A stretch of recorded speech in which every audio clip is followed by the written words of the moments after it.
Hello, my name is Dr. Chris Heeb, the Debt Doctor, and I welcome you to the Debt Doctor 911 podcast, where each week I, along with my dear friend and financial expert, Richard Schaffer, will shift your focus from living paycheck to paycheck to a more solution-based process that will ultimately revolutionize your overall financial health.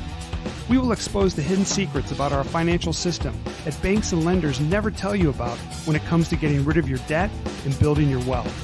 So make sure to listen every Thursday as we resuscitate your financial health and keep the lenders from flatlining your financial goals. All here on Debt Doctor 911.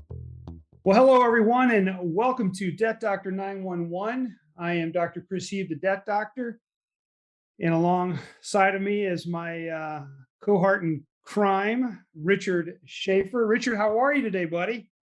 I'm actually doing pretty well, Dr. Heeb. Good to be back on the show.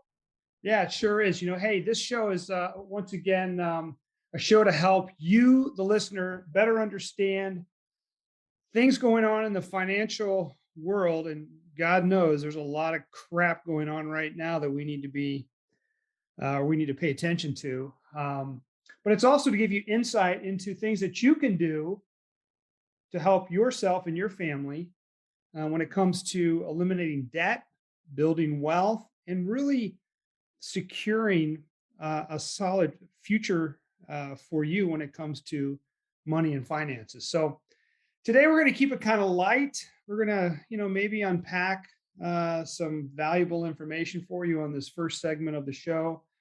I know in the past, our past episodes, we have, I don't want to say doom and gloom, but we've really wanted our listeners to pay attention to what is going on around them.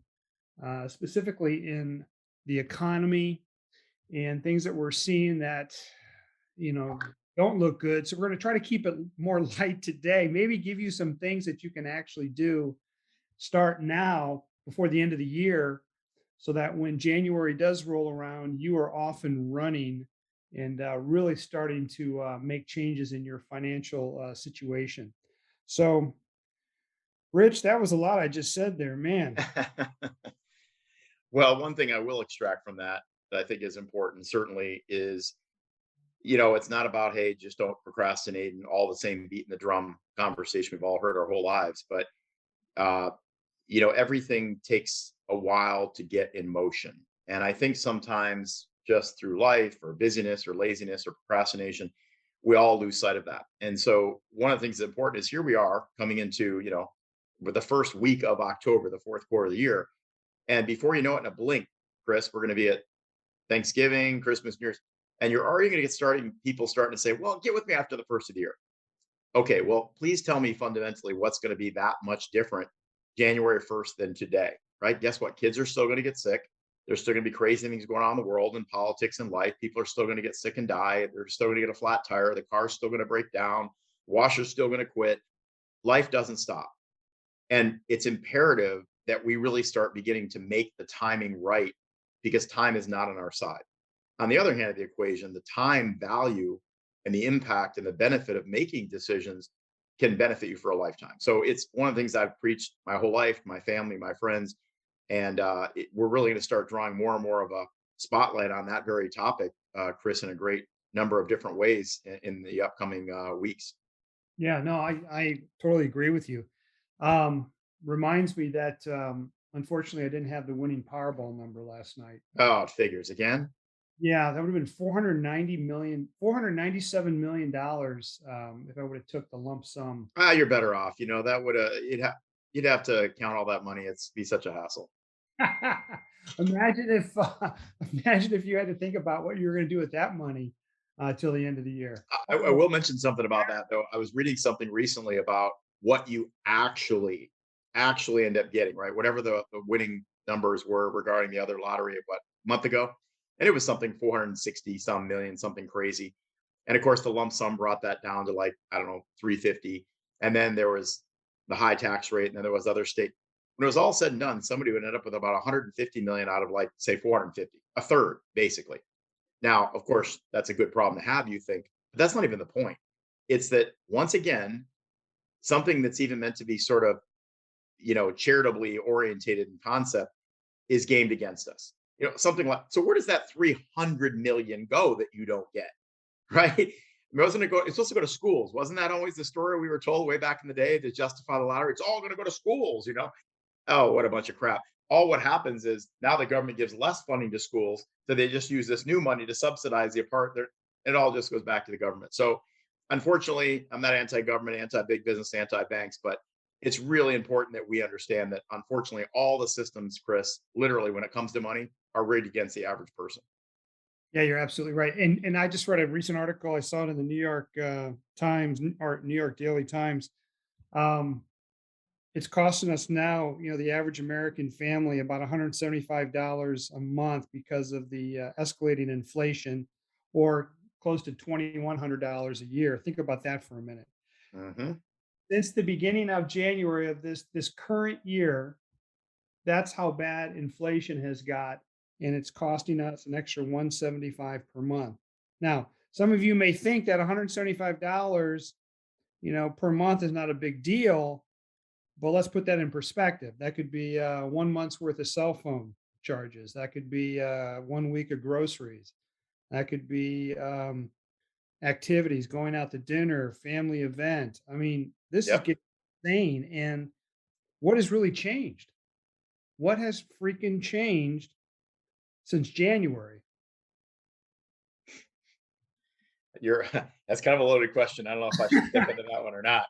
I think I paused there because I'm sure our listeners will go, We're going to let the listeners draw their own conclusions on that. But I'll tell you, the other interesting article that I've read recently was, and I follow a lot of stuff related to the Fed. In fact, there's an amazing book. It's pretty 60,000 foot view, but it's called The Creature from Jekyll Island, and it was written by a gentleman called G. Edward Griffin, and it talks about the entire formation of the Fed, or the Federal Reserve as we know it today, at Jekyll Island, Florida, at that resort. And I've stayed there many times. It's a great history.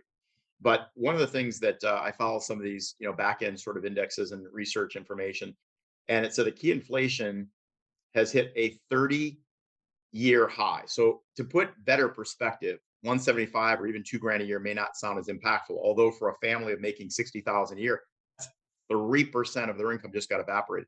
So right now the number is sitting at a core inflation, by the way. This doesn't include all the ancillary stuff that makes it significantly higher, but primary food, things of that nature, 3.6%, which says that that is the biggest jump in more than 30 years. So if you want to put this in context, let's be honest, we're 2021. That would bring us back to since 1991. So how much has changed in your life in the last 30 years? So to have the biggest number, not during, right after the Great Recession or before, in 30 years, that is more than an anomaly, Chris. And it's going to really, we can only have so much effect on that, sadly. However, we can affect or impact how we manage it. And this makes it even more important to start figuring out better ways. Now I'm talking about completely destroy your quality of life, where we can better maximize the use of our money, be better stewards of our money, and better at budgeting and financial forecasting and using tools and resources like you talk about so often to help people navigate through that. Listen, when costs are low and rates are low and money's flowing, there's a lot of waste, right? Businesses, personal, government, et cetera. And we just don't really pay a lot of attention to that storage unit for $150 a month with junk we stopped using 10 years ago, or et cetera. But when things like this start impacting the average person's finances, the average family by $2,000, $3,000 a year, you better start really sharpening your pencil, looking for ways in which you can cut back, be more efficient, and better maximize the use of your money, Chris. yeah, you're absolutely right, Richard. On a side note, my wife and I just actually about 2 weeks ago, went and saw the Rolling Stones, Yeah. and they're coming up on 60 years being together as a band, and that takes us back to the early 1960s. So yeah, I totally get what you're saying there. And what's by the way, By the way, I had a friend offer me tickets to Kiss this weekend. So, I mean, that just on that note, I just thought I'd throw that in there. I'm like, sorry, buddy, I'm busy, but thanks. definitely go see Kiss. I mean, I've never seen Kiss, but I will tell you this much. I'm one of those old time rock and rollers, and apparently they still put on a hell of a show. And the Stones, I could not believe how good they sounded. I mean, Mick Jagger is a freak of nature. But anyway, that's another show for another day. Um, Okay, so here we are. We've talked so much about all these different important things that we have to pay attention to. We talked about consistency of doing, making sure that we're continuously doing the things that are going to move us in the right direction. We've talked about, our program, our unique GPS financial tool. Why don't we throw out, and you could start first. What is the one thing that you would absolutely recommend people do right now, okay, or start thinking about doing before the end of the year so that they can really, I mean, literally start doing it tomorrow? What's the most important thing that comes to mind for you, Richard? You know, it's kind of ironic you asked that because this has been a drum that I would say I've probably been beating for a long, long, long time. And it applies to me, no different than anyone else. So I'm certainly the first one to acknowledge that. My business partner and I, Greg, recently moved into a new office and it's beautiful and so forth. And but it's a hassle. But one of the things that made me present to, and I think this applies to finances and life in general, is how much stuff we collect, how much junk we collect over the years that we simply don't need, right? How much, I'm not just talking about clutter, but things we don't need anymore. And it was astonishing to me, boxes and boxes and boxes. And you know what happens? Sometimes I just move from one office to the other. And I finally said enough, like Susie Powder back in the day, the workout girl, stop the madness. I was like, okay, I got to go through each one of these boxes and figure out what stuff I don't need. The same philosophy honestly begins to apply in our finances. You'd be shocked if you took, and this is one of the best piece of advice I give. Tell somebody to take all of their credit card statements and all of their bank statements, not even over the last year or two, last 5 years, the last 90 days, the last 6 months, maybe, and look at how much insane amount of ridiculous and meaningless wasteful spending we have. You'd be amazed how many 9.95 subscriptions or $29 a month fees. And next thing you know, by the way, I'm not talking about things that are gonna, starve you to death or take you from doing the things you want to do. Stuff that's completely wasteful, we don't use at all. I did that to myself just a week before last. I came up with almost $400 in stuff that was just completely nothing. Nothing, right? And that's $100 a week. That's $5,000 a year. That doesn't even take into account, Chris, if I really look at it and start categorizing, gee, I spent this much on entertainment, this much on meals, this much on this, and this. And it get back to the core principle we talk the most about. 1 plus 1 equals 3 over time. We think linearly, right? We think in addition and subtraction, but money works in terms of multiplication. It's exponential. It's why Einstein, well, or he gets credit for it, is always quoted for saying, compound interest was the eighth wonder of the world. And as you talk about, those that understand it are destined to take advantage of it. Those aren't are going to be subject to be hurt by it. And so I think it really starts there. Get an accurate, honest accounting of where the money's going. It's that simple, right? And I'm not talking about even having this super hardcore budget. I'm saying looking for obvious low hanging fruit of needless, otherwise completely wasteful spending. And of course, it's become more common than ever because who would have ever thought, even in my lifetime, Chris, I remember visiting my grandfather. He was German and we'd visit him once a month or so. We'd always go to breakfast. It was one of our things. And we go to a little local diner outside of Detroit. And of course, remember, water was free back then. And coffee was a quarter. Literally, I would see that guy sit there and drink 3 or 4 cups of coffee and get all the refills he wanted for a quarter. Now, who'd imagine we'd ever be going through a drive-through once or twice a day, spending $4, $5, $6 on coffee? Now, I'm just illustrating an obvious point. You'd be spending $3 on a bottle of water, $4, $5, $6 on coffee. But the waste gets bigger and bigger and bigger. And as we spend more time doing things we used to do ourselves that we pay people to do, and that's understandable. But it really was an honestly a very open moment for me even. So I'd recommend that people start with that. Just I challenge you, even the last 90 days, take your credit card statements and your bank statements and categorize. Some programs allow you to do that, but categorize where the money's going and easily identify the things that are completely wasted you do not use and take an afternoon and cancel those things. You'd be surprised how quickly you come up with 50, 100, $200 like that.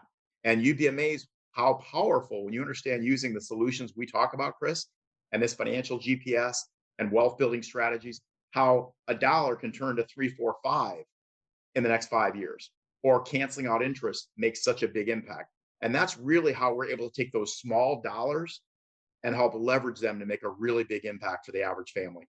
Man, yeah, that you're absolutely right, Richard. And what's interesting about that too is if you can actually sit down, work through all those bills, figure out where this wasteful spending is, and then take that amount of money and plug it into our software program and see how it changes the dynamics of when you'll be debt free. And it could be just maybe $100 or $200 a month. It will freaking blow your mind. True. I've actually seen it in action. It does. You're like, whoa, that's Yep. insane. And you know what? I'm sure all of our listeners have some type of monthly charges that are coming off their bank account, and they don't even know it. They don't even think about it. And if they did sit down and really work through those bills, they would recognize a couple $100 of savings each month.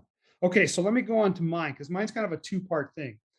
I would recommend everyone right now make sure that they set aside maybe 100 or $200 in their checking or savings account to protect themselves from additional bank charges.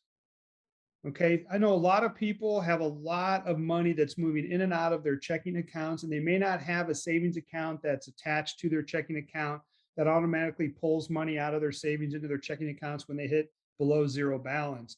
But I will tell you this much: banks are not very friendly when it comes to forgiving any type of fees or bank charges. Some banks will say, yes, we'll let it slide for the first time, but to hell with you anytime thereafter. So I would recommend everyone, hey, put aside enough money or make sure they know what their amount of money in their checking account should be when it throws red flags so that you Yeah. don't have charges. Because if you think about it, you do one or two of those a month, that adds up pretty quickly. I And remember when they used to be 12 or $15. Now they're 30, 35, $39 now. exactly. And let me And tell you something. The banks aren't using that as working capital. That's probably set as bonuses, okay, for their employees. All right. So, do you think that an employee of a bank is going to be that forgiving? Hell no. The other thing I Chris, to put that in spotlight here for a second, and the reason they're able to make it a fee and not breach usury laws, because let's say you had, I'm just going to give you a easy example, a $34 check, right? And it bounces. And you therefore get a $34 fee. I'm just using simple numbers. You just not got charged 100% fee for 1 day. Now, let's dig a little deeper. What does that work out to be over the course of a month? 3,000%? What does that work over the course of 12 months? So when you really, really, truly start understanding how volume and velocity, and leverage you and multiples work.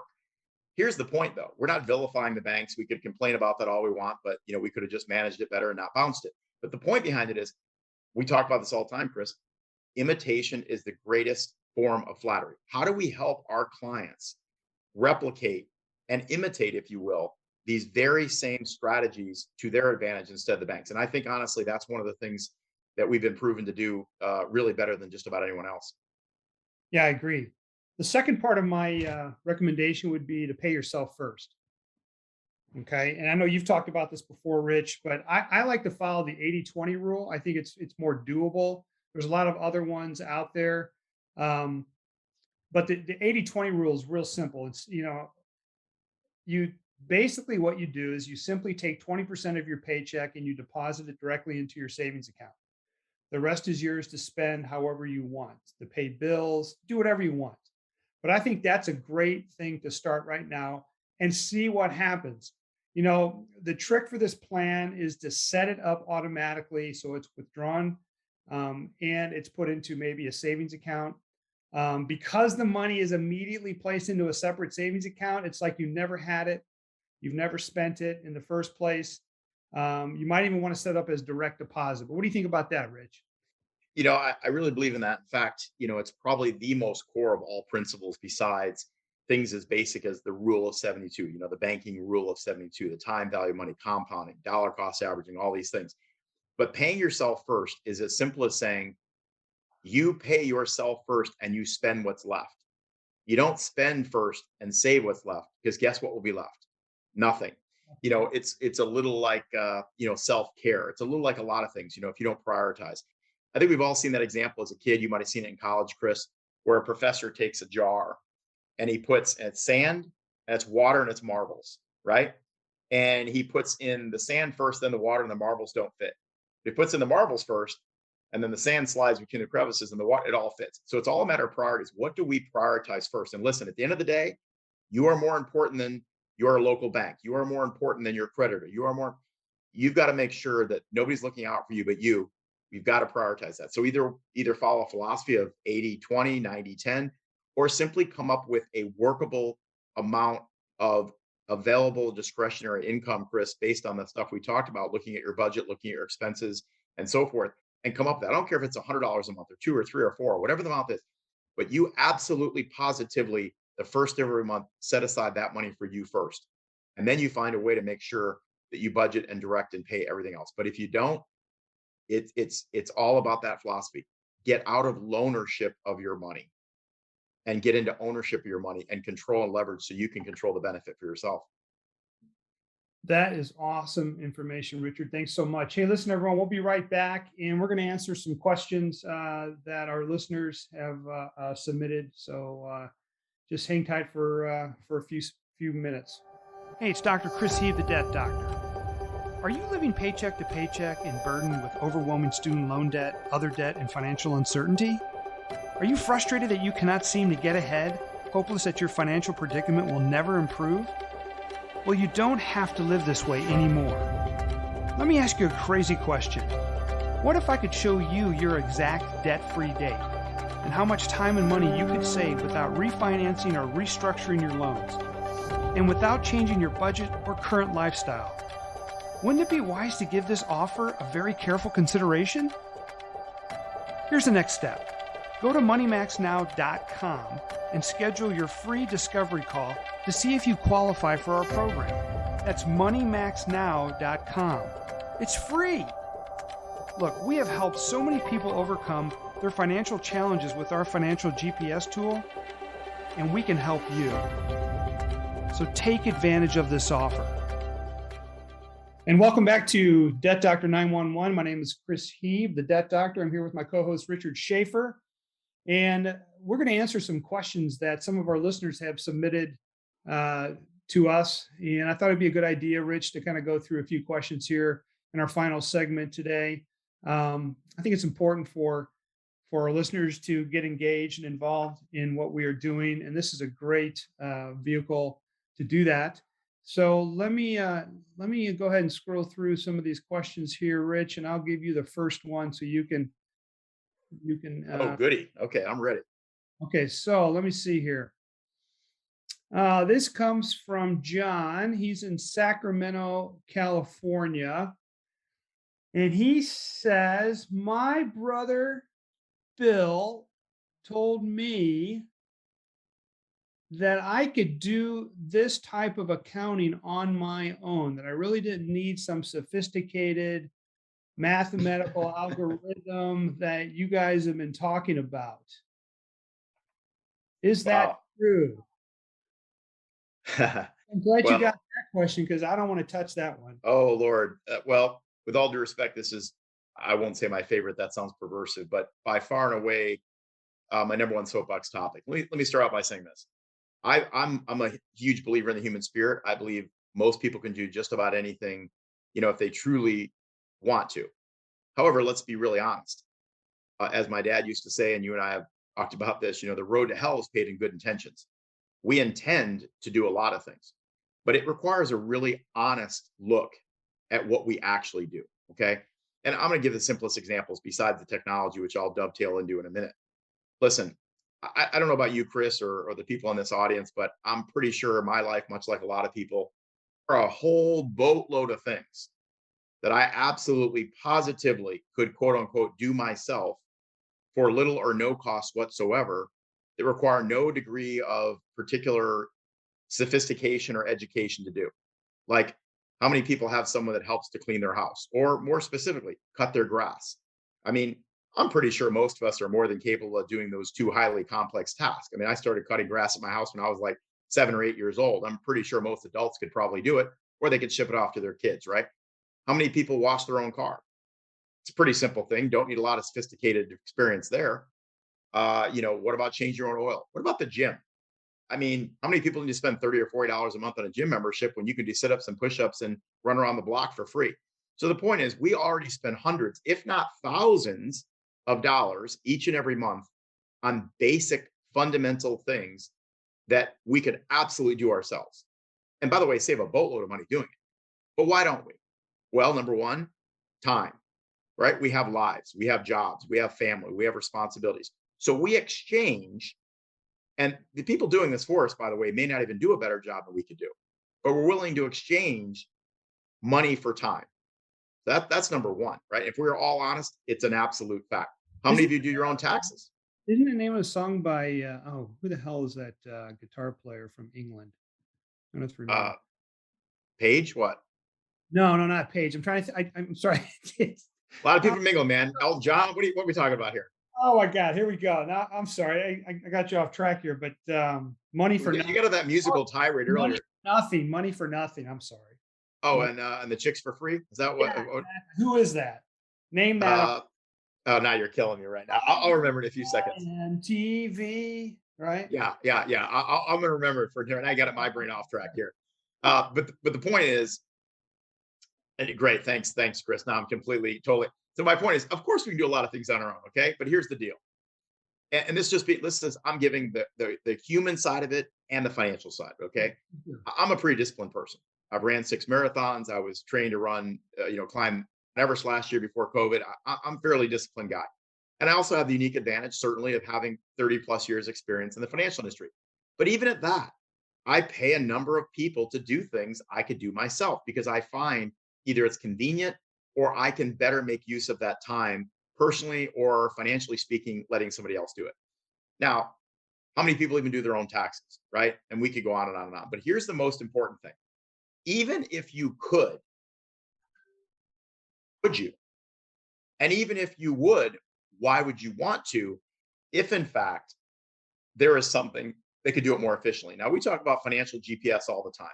And I don't consider myself the most tech savvy guy in the world, although obviously I'm involved in the space. So to some degree, obviously I have to be.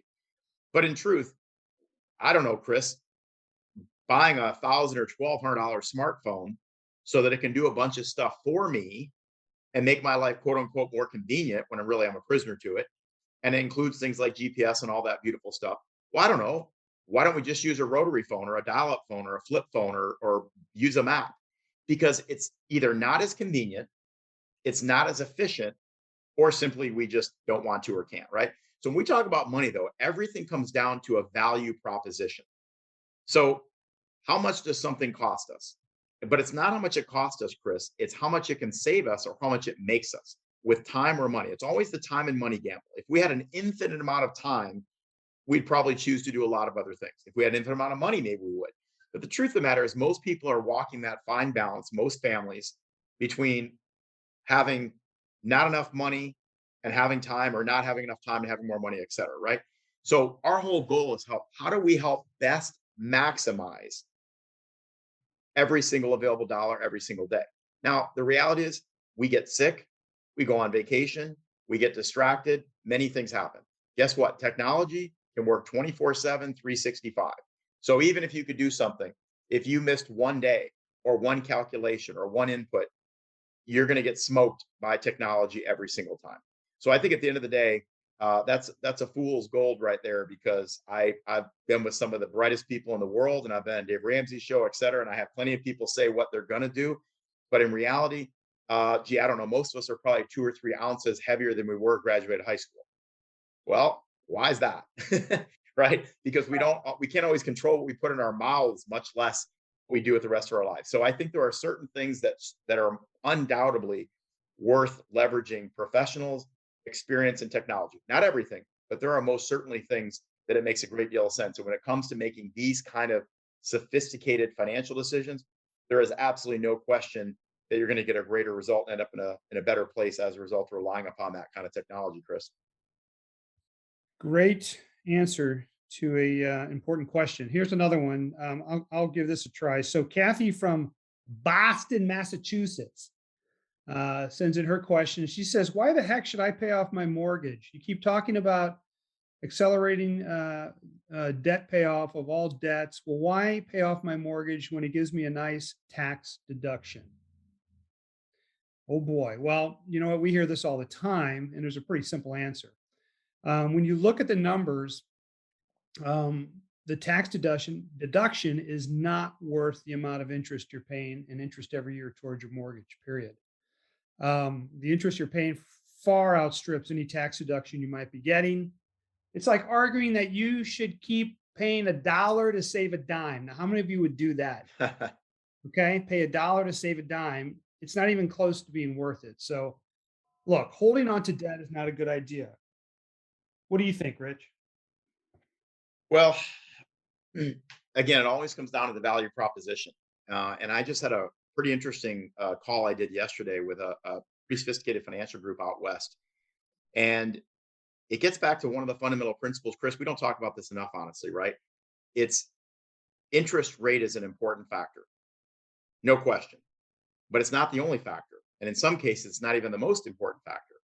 It's the type of loan, it's how the interest is calculated, how the finance charges are assessed, and how and when the payments are applied, right? Because it's like somebody saying, hey, if I've got money at 3 or 4%, I can make six on it. Well, that makes total sense. Yes, if six is six and four is four. The problem is that's generally not how it's calculated. It's not the weighted aggregated interest rate you're actually paying. So it all comes down to that formula, right? It's a value add proposition. It's a matter of saying, what is the best and highest use of money? And I'll leave you with this thought on that, Chris. People look at the banks and they often really misunderstand the concept. They think, okay, well, if I've got a 3% mortgage, they're loaning it back to me. I'm earning a microscopic amount of my savings, and so they're charging me 3% on a mortgage or 4 or 5% on a car loan. So that's how they make money. They make money on that 1 or 2 or 3%. Well, yeah, that's part of how they make money, but it's most certainly not the most significant way in which they make money. Leveraging the use of that money to their advantage, it's sweeping the money, it's keeping it actively working. So it all comes down to that, really, Chris, is what is going to be the best and highest use. And that's not a one size fits all approach. That's really customizing a solution that says, let's look at your individual finances, the amount of money you earn, the frequency, what type of debts, what the payments are, what the interest rates are, what type of loans they are, and how we can game the system to your advantage instead of the banks. Yeah, and there's another aspect of that, and we've always talked about this too, and all the other podcasts that we've done is the whole difference between interest rate and interest volume. Okay, there's a big difference. I always get so pissed off when people talk about, oh, I'm going to refinance.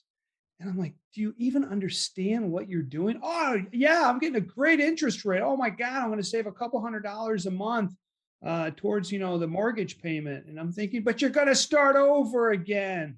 Yep. Wake the heck up. Yep. I mean, God, it drives me absolutely insane. But it's because the industry has packaged this so oh, appropriately to, a person's emotions. Oh my God, do this and your life will be so much better, when in actuality you're getting, screwed. Yep. That's another show for another day. Hey, Rich, it's been a pleasure. I had one last question. I'm a big rock and roller, but what it has nothing to do with finances. I'm just curious. The first concert you ever went to? What is what concert? What's the first concert you ever went to? U2. You too? Yeah. And Bob Seger was second. That makes you feel a little better. No, I'm talking about the first concert, not the The, best the concert. very first concert I ever went to was when I was 16 years old, and it was U2. Wow.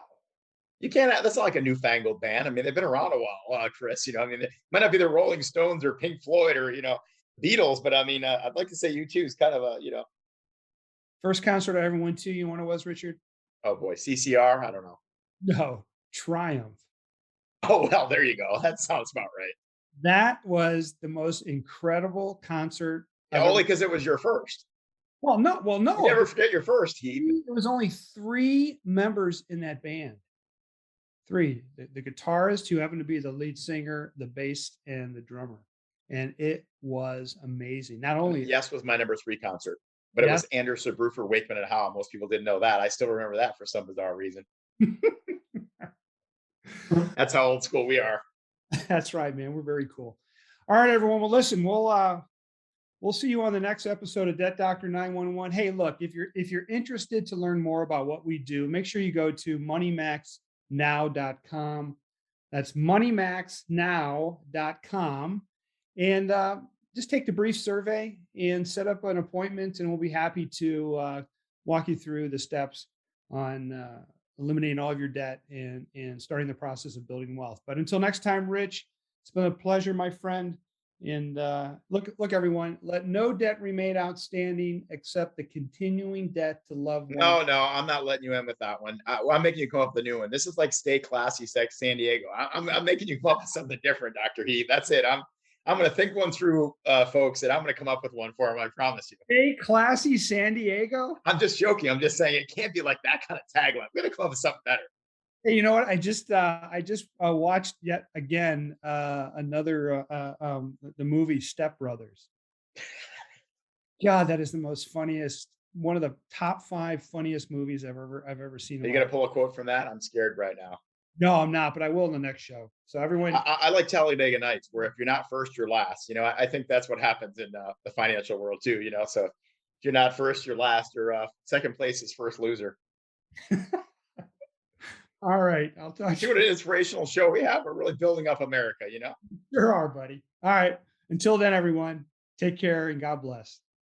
Thank you so much for listening to Debt Doctor 911. We hope that this episode has helped you transform the way you think, giving you new ideas, and provided you a new perspective on the desire to eliminate all of your debt and build wealth, so you can get out there and create the financial freedom you and your family deserve.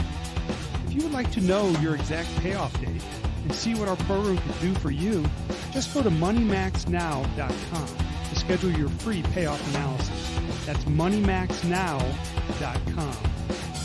Our podcast is for informational purposes only. The purpose of this podcast is to provide you with helpful information on the subjects discussed. Careful attention has been paid to ensure the accuracy of the information, but we cannot assume responsibility for the validity or consequences of its use. As each individual situation is unique, we disclaim responsibility for any adverse effects that may result from the use or application of the information discussed on this podcast. Any use of the information from this podcast is the sole responsibility of the listener. Results will vary based on an individual personal financial situation. All time and interest saving examples on this podcast are strictly hypothetical. Individual time and interest savings amounts are subject to individual qualification. No financial advice or recommendations have been made as a part of this podcast. We encourage you to seek the advice of a financial professional. If you enjoyed this episode, please take a second to rate and review. Each review helps us help more people just like you make a difference in this world. Don't forget to take a screenshot, share it in your Instagram stories, and tag us at The Debt Doctor. That's TheDeBtDR, and at FinPro Advisors. That's FinProAdvisors. Finally, always remember, let no debt remain outstanding except the continuing debt to love one another. See you next week.